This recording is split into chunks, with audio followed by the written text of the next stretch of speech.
Do you believe in love at first sight? I mean, the whole farce of when I first saw him, I knew. That's what they all say, isn't it? It's all love and destiny and flowers and songs. Well, that wasn't exactly how it happened for us. At all.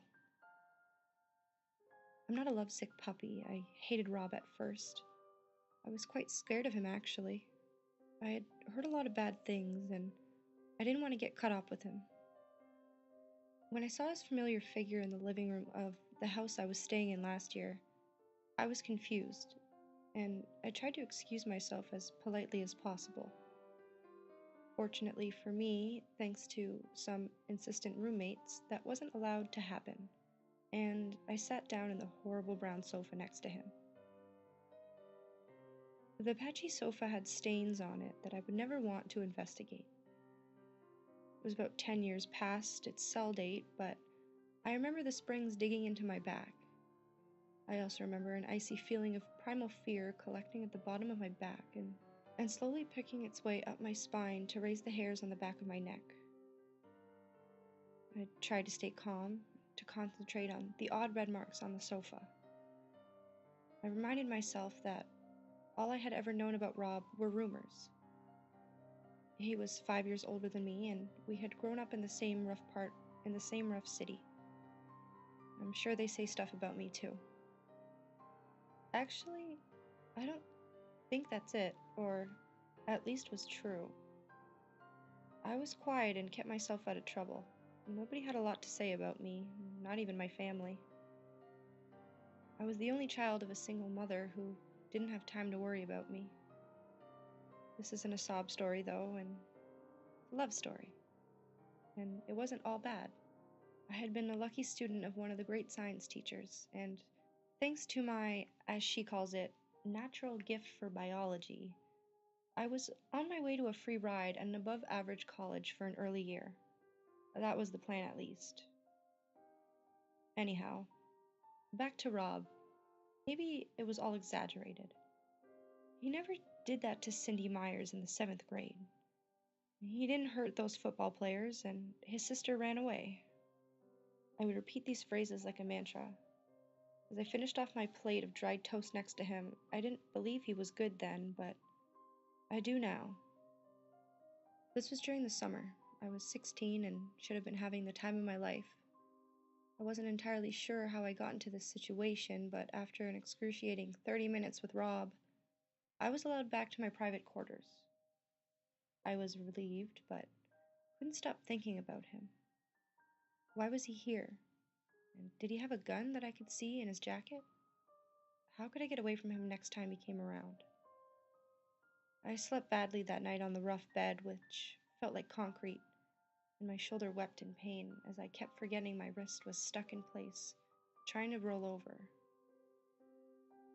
Every time I was jerked awake, my first thought was not my mom and only family, as it had been months since I'd seen them, but instead it was Rob. As time went by, I saw a different side to my imagined monster. He didn't talk much, but I found that comforting. He was always dropping around the house, bringing me food and things to drink, like an offering each time he came over. We were never fully alone on our own brown sofa, but I would catch him looking at me in the group. Sometimes I would get distracted by his gaze and make a mistake. I was always paid badly for my mistakes, but I never blamed him. In fact, I started to feel quite self-conscious around him. My greasy teenage hair fell in clumps over my face, and my clothes were ripped and old. It felt like months since I've showered.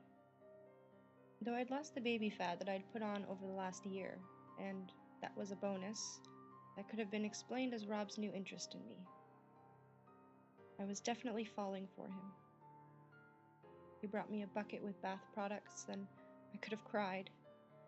I kissed him for the first time that day, and from then on, our bond grew. I no longer had to worry about being distracted as I started to do everything with him. I felt happy and vibrant in a way that I hadn't for months. Rob was caring and kind and only treated me the way I deserved. If I made a mistake, he would treat me as I deserved. If I complained, I got exactly what I deserved from Rob, and for the first time in my life, I knew it was love. So wrapped up was I that I couldn't even remember what month it was when I heard the first banging. No one had been to the front door without the code for as long as I could remember, and I couldn't see the front door, but I had heard 2 shots and felt overwhelmed with worry until an hour later when my door opened and Rob came in. He always knew exactly how to calm me down, and I felt better almost immediately. The next time I heard the banging, it was different. It was followed immediately by multiple shots and yells. Smoke started to filter through the barred window and my door. I yelled for Rob and he couldn't see me. I couldn't see him, and I didn't hear his voice. I was screaming for him, but obviously it couldn't get through my cell door. I felt a different kind of terror, a familiar horror that I hadn't felt since I moved the first day into that house. The last thing I remember was curling up in the corner of my bare room and crying. I woke up with a lightning bolt of pain behind my right eye, which soon spread into an awful headache. I cried out and felt a second shriek of pain on my wrist as my 2 hands covered my own mouth. My mom and Mrs. Bartlett, the science teacher, were here, and I didn't know how they got here, but I knew I didn't want them to be in this place. Not even Rob could save them. I screamed for my soulmate, but my mother, crying at this point, told me not to worry. I wouldn't be seeing him again. Who does she think she is? My concern for this immediately swapped for anger, and how dare she talk about my love? Where is he? My anger, however, was soon replaced with confusion. As I looked around, I realized I wasn't in the house anymore. I was in a bright room with a window and flowers. My arm was connected to a machine, and my wrists were no longer chained, just bandaged. How had this happened? I started to scream again, so loud that it felt like my throat would tear. A number of nurses and the doctor came in, and they held me down and pricked me on the side of my neck. The next time I woke up, I stayed quiet. I stayed quiet and I waited. Rob always said I was good at learning my lesson.